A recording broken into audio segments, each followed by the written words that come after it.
Dear friend, welcome to day 9 of the Wisdom Insight from the book of Proverbs. So today we'll be looking at Proverbs chapter 9, and I'll be taking verse 10 and verse 11. The Bible says that to be wise, you must first have reverence for the Lord. If you know the Holy One, you have understanding. He said to be wise, you must first have reverence for the Lord.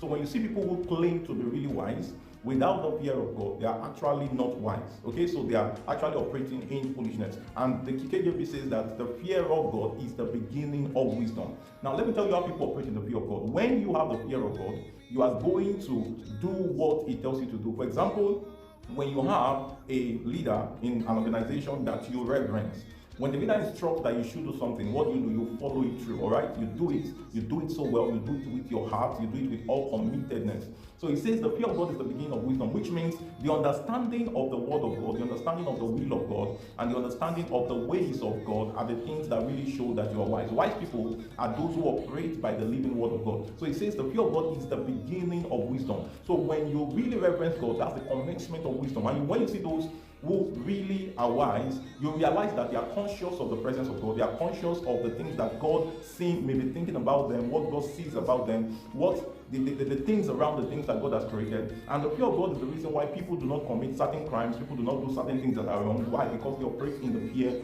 of God. And then the other part says that if you know the Holy One, you have understanding. So the knowledge of God is what bets understanding. The knowledge of God, the knowledge of what God has made you to be, the knowledge of what God has created you to be, is what gives you understanding. And then 11 says, wisdom will add years to your years.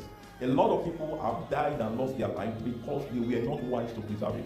A lot of people took foolish decisions, went to certain places that cost them their life, and that's the reason why a lot of people really die young. I do not say all, for certain people it happens that way, but it says wisdom will preserve your life, it will add years to your years. So wisdom is not just a concept that is created to make you become motivated or to just make you know that someone has deep depth and all of that, but when you intermeddle with wisdom, it adds more years to your years. So go for wisdom, commit to wisdom, imbibe wisdom, and interact with wisdom. Before you know it, you begin to see certain realities happening to your life. You begin to have more joy, more peace, more prosperity. You begin to have more advancements, and then you begin to gain more dignity. So go right now and live your life with real wisdom and make the rest of your life the best of your life. Till I come your way again tomorrow and share from the book of Proverbs chapter 10. Keep being exceptional. Cheers.